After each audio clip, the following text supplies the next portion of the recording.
okay ल हामीले चाहिँ के त र लेख्दाखेरि के गर्नु पर्यो 12 बजेबाट सुरु गरेर उल्टे सी घुमाएर कता लानुको फरक देखाउनु पर्यो त 11 बजेदेखि देखाउनु पर्यो हो अनि त्यसपछि यसलाई चाहिँ के गर्नु पर्यो सिधा तान्नु पर्यो जसको पुग्छ के पता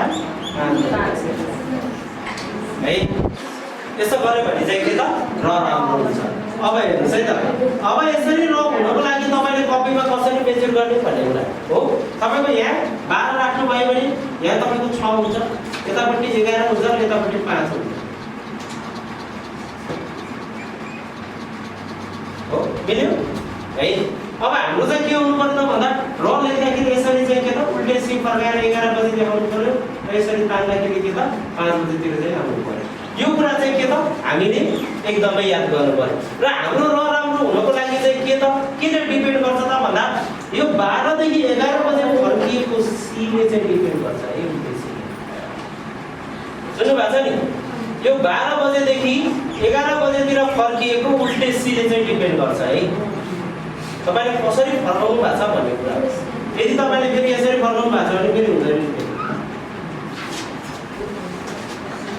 बुझ्नु भएको छ नि है अब यसरी चाहिँ हामीले के त र बनाउन सकियो हो अब यसलाई चाहिँ सानो स्माइल दिएर माथिबाट सिधा आकार ल्यायो भने के हुन्छ स अनि यसलाई गोलो बनाइदियो भने ख पनि हुने भयो हो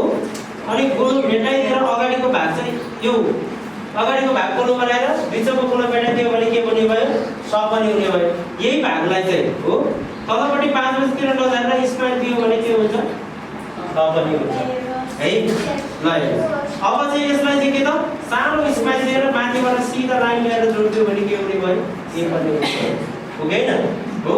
अब यो चाहिँ सबै अक्षरहरू राम्रो हुन्छ भने हामीले चाहिँ के त यो चाहिँ के गर्नु पर्यो 12 बजेदेखि 11 बजेतिर फर्काएको सीलाई चाहिँ के गर्नु पर्यो राम्रो गर्नु पर्यो